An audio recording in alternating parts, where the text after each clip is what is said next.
Welcome to the Power Edge Podcast, where power is refined, impact sharpens, and leaders move from success that performs to powerful legacy. Hello and welcome. I'm your host, Alara Sage. Anxiety is an emotion, a state of being that a large part of our population is very accustomed to. Dare I say, experiences anxiety on a regular basis. But anxiety is not power. And even more precisely, anxiety is not presence. Anxiety is when we are literally thinking about possibilities, potentials. In a state of anxiety, we are up in our minds. We are in thought. And we are moving through potential outcomes or experiences that are causing our nervous system to react. This can be situations about your business. This can be situations about your relationship. This can even be situations about yourself.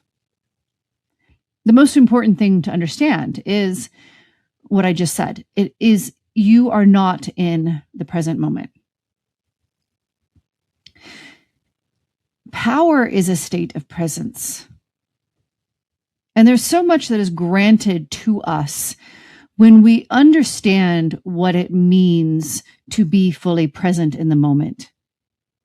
You know, that is a term that is often spoken of a lot.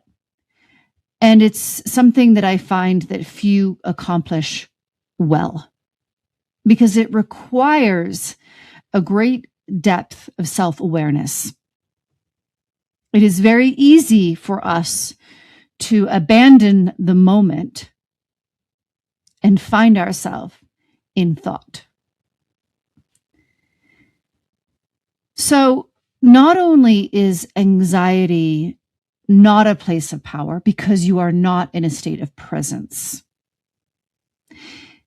And to take this a little bit deeper, what does presence actually grant us? That's a whole another conversation. But ultimately, when you are fully present, you are emotionally grounded, you are in a state of coherence, which in the Institute of Heart Math is where your brain and your heart are working in unison together because they're not separate. And it's even proven now that there are more of a brain, its own neurological center of the heart than the brain itself. So you are in a state of coherence between your mind and your heart, what matters to you, your purpose, your values, and your thoughts. And you are available to the state of internal wisdom, that state of internal knowing, intuition, whatever you want to call it, as well as you are tapped into everything that is happening in that moment, meaning other people's feelings and states of being, as well as the interactions between the people that are in that moment and all of the different facets of the experience. So presence is pure power, 100%. So anxiety is pulling you out of that presence. But the other thing about anxiety is it's not just something that's uncomfortable. And dare I say, it's not just something that is normal. Because it is so rampant in our society, I think a lot of times we just believe that it's a part of success. We believe that it's a part of pressure. We believe that it's a part of being a leader.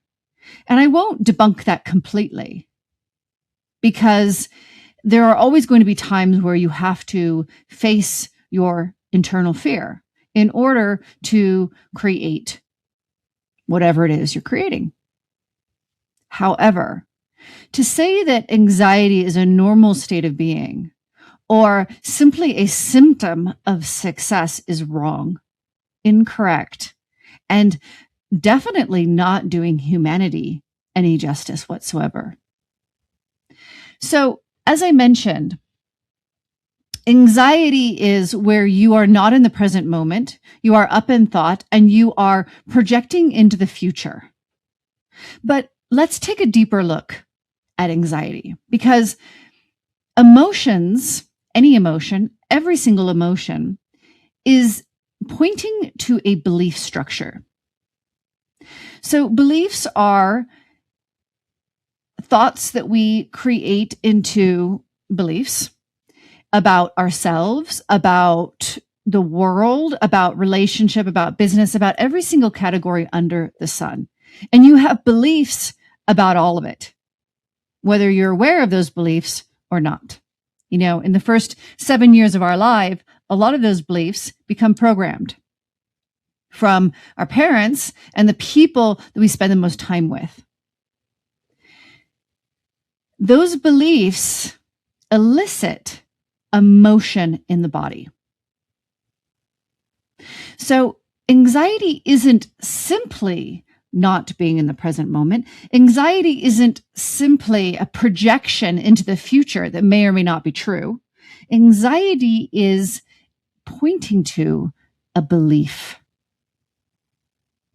And this is where we take anxiety to a whole nother realm.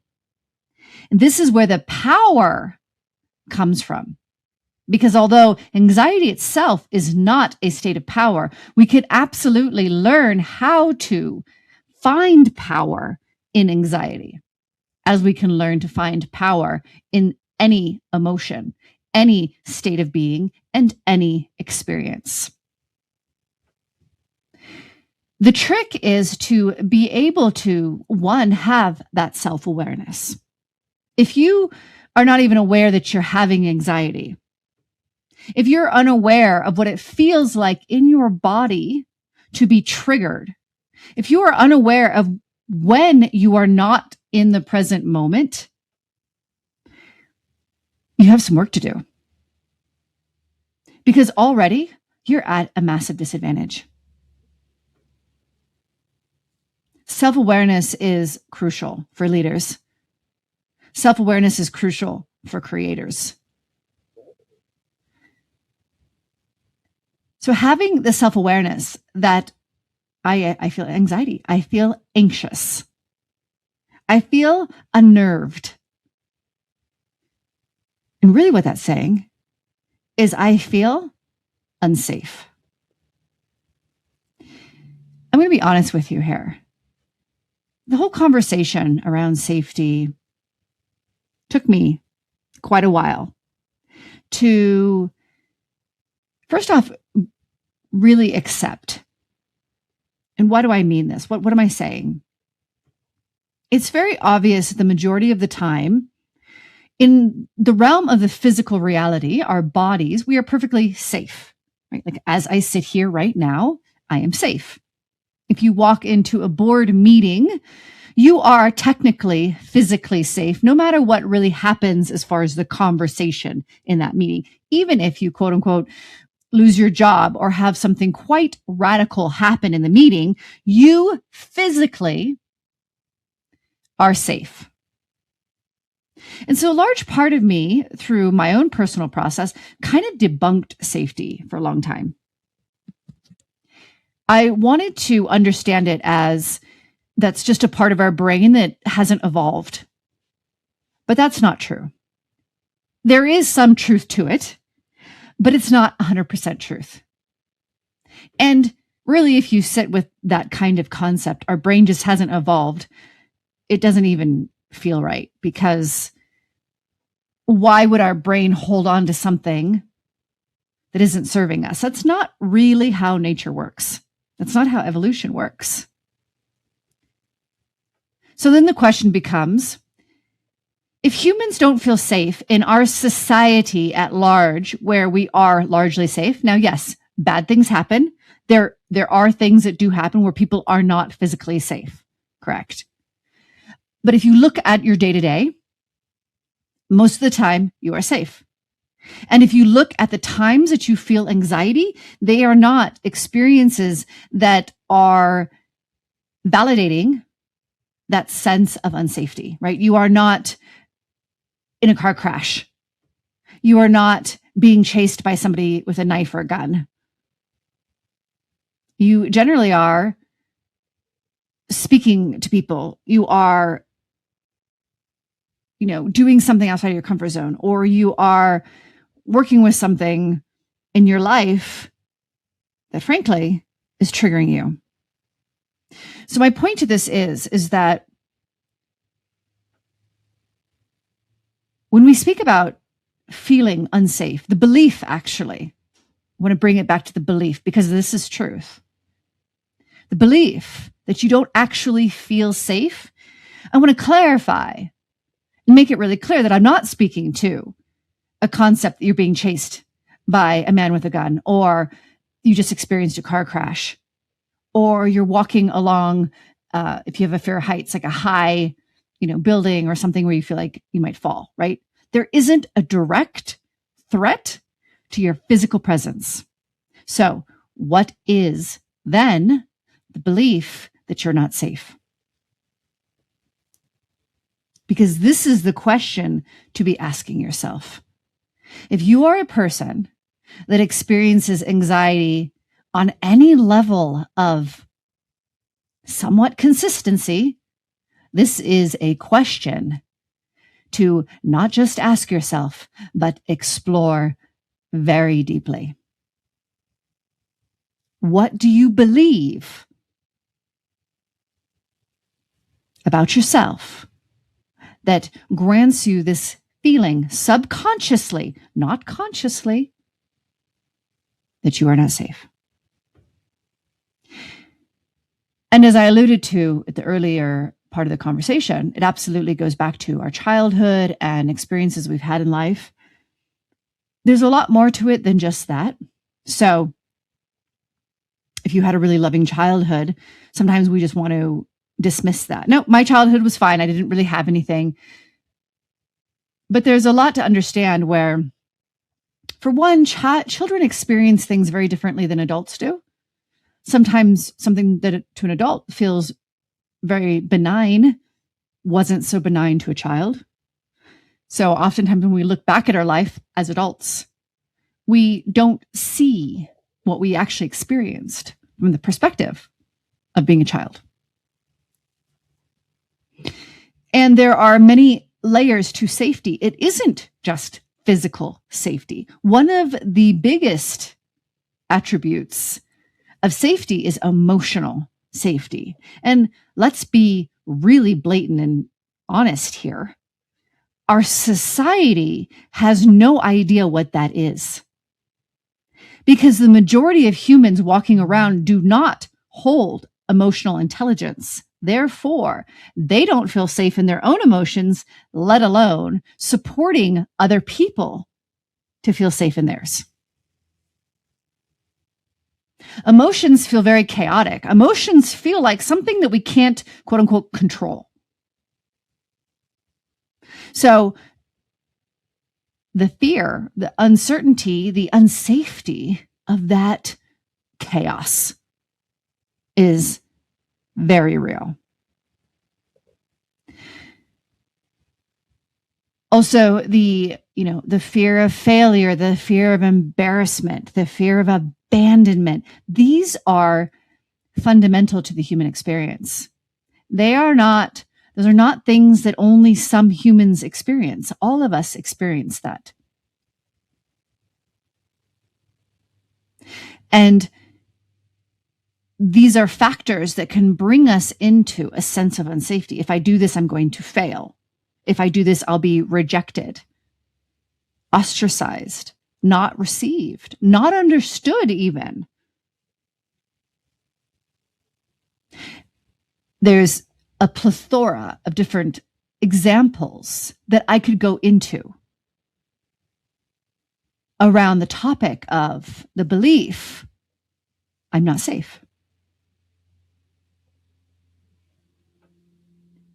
It can go all the way back to those first few moments when you were a newborn. Do you know what happened? Do you know if you were placed directly into your mother's arms, or were you placed on a cold table for a moment? Do you know what happened when you would cry as a baby? Did you feel that you had support and safety in your life in those early years? This is often what I find when I explore this conversation with my clients. Now, unresolved experiences, meaning an experience that you weren't able to process emotionally in your body, because emotions are of the body, are stored there. This equates to all different kinds of issues that Western medicine is just starting to catch up on, that Eastern medicine has known for a very long time. And that unresolved energy, unresolved emotion can be triggered. So while something is happening that seems to have no physical risk or potential risk to your physical body, right? To your actual physical safety, it can trigger a memory that you may or may not be aware of, and most likely are not. From a very long time ago, that your body remembers, but you have, and this is known in psychology, you have disassociated from it in your mind because it in of itself didn't feel safe. Quite a lot of layers to that. So just take a breath. You don't have to understand everything I said. You will feel it. And most importantly, out of this entire conversation, what I want you to really understand is anxiety is not a normal state. It is meant to show us that we are believing something. It is not simply a symptom of success or high visibility or leadership or a place of power. Yes, it can be, in certain circumstances, something that we're having to deal with because we are making big decisions that do hold risk. Like if you're the president of the United States, no doubt you're going to feel anxious at times because you are making decisions that have large impact. But if you are the president of the United States and you live in a state of anxiety, that is pointing to deeper truth. So understanding that there's a difference between decisions and circumstances causing anxiety, right? And being more in a consistent state of anxiety. And that's what I'm really speaking to here. Regardless, all of it points to beliefs, no matter what, because going back to the example of the president of the United States, the belief is, what if I choose the wrong decision? I could kill people, or I could cost people, or that's a belief. I could fail. I could make a wrong choice here, right? So it always comes down to belief. And, that can be a beautiful thing because we want somebody to pause when they're making big decisions for a nation. We want somebody to pause when they're making decisions that are going to impact others.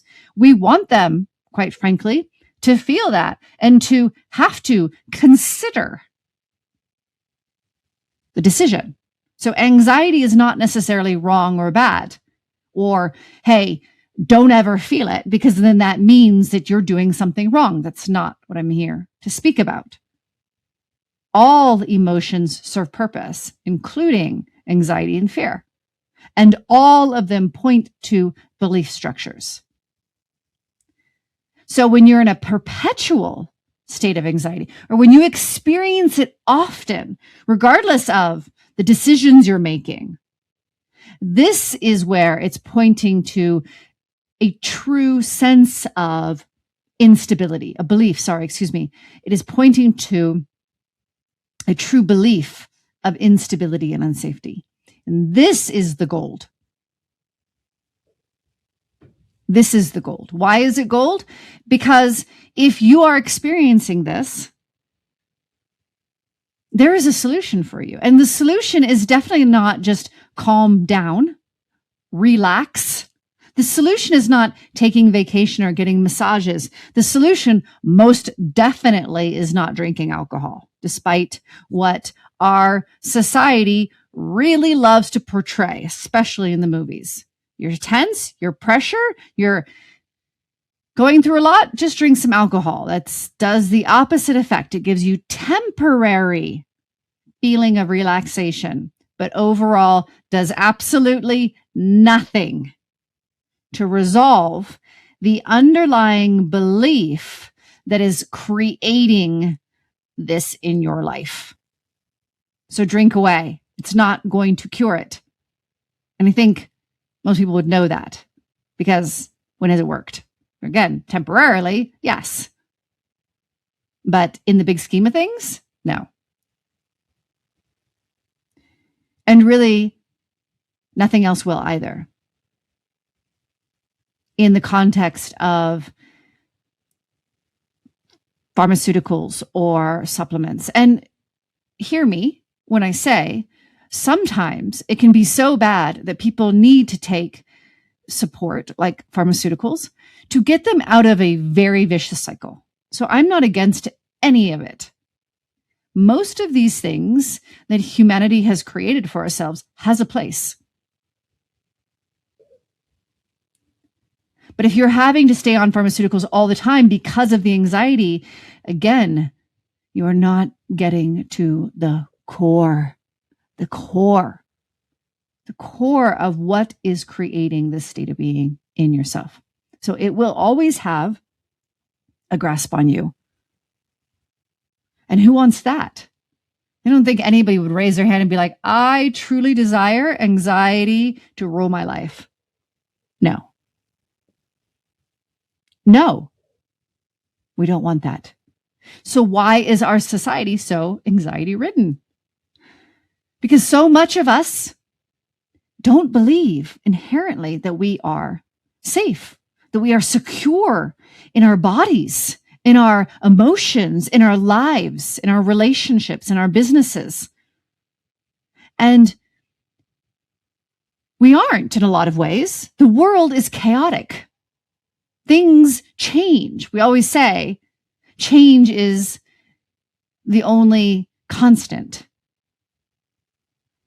But there is a difference between needing the stability to come from your relationships, your business, your financial, structure, situation, society, the government, world peace, and there being a sense of safety within yourself that is there regardless of what is occurring in your external reality. When you have a sense of safety within yourself, which I always say is one of the three things that we seek as humans. We seek a sense of safety, a sense of stability, and a sense of love.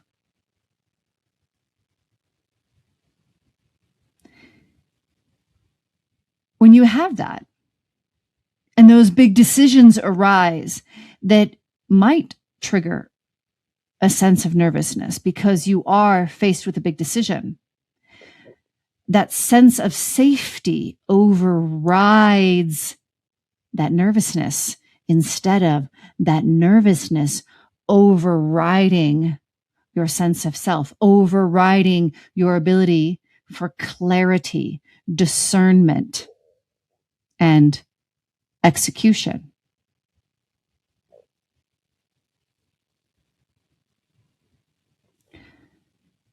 So if you have a consistent state of anxiety, this is the place for you to become curious and start asking yourself, what do you believe? I mean, I just gave it to you. You're going to believe that you're not safe or stable or secure or loved or received or supported. But play with it, because this is the golden nugget for you. This is the opportunity for you to radically change your life. Not a drug that you have to keep taking, not a bottle that you have to keep purchasing. A radical transformation within your subconscious mind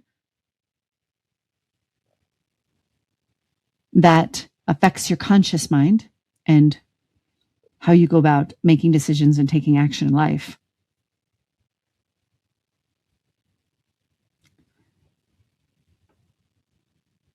Ask the question. And when you find the belief, and you might even find some memories there,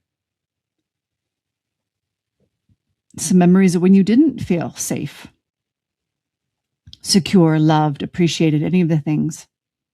Now you have the opportunity to shift that belief. Awareness is the first step. You have to first be aware that you have the belief.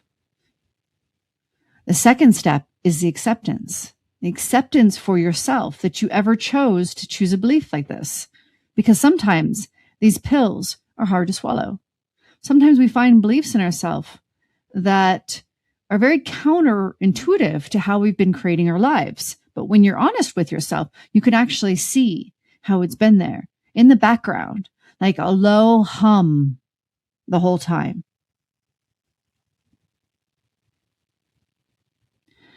You're not wrong for having these beliefs. Most of them happened before you had the awareness to choose. So love yourself, accept yourself, and then you can start to take action on transforming that belief and creating a new belief. And that's where the magic truly happens. So remember, anxiety, first and foremost, is not a state of presence, and therefore it is not a state of power. It is pulling you up and out into your mind and into future potentials. There may or may not ever happen. And two, and here's the real truth, anxiety is pointing to a deeper belief that you hold in your subconscious mind that you may be completely unaware of about yourself or about your environment that is creating this experience. I hope this has brought you a lot of awareness and revelation. If there are parts of the conversation that you felt like you couldn't quite understand or weren't landing completely, I recommend you go back and listen. I brought in a lot in this conversation. There was layers of wisdom here. So go back and listen again, and perhaps listen more than once, because each time you listen, your mind is going to hear it's slightly different and hear something new. Your path to a place of presence is in the here and now. Thank you so much. And until next time, much love. Thank you for listening to the Power Edge Podcast with host Alara Sage. Connect with us on Instagram at The Power Edge or on YouTube at Alara Sage.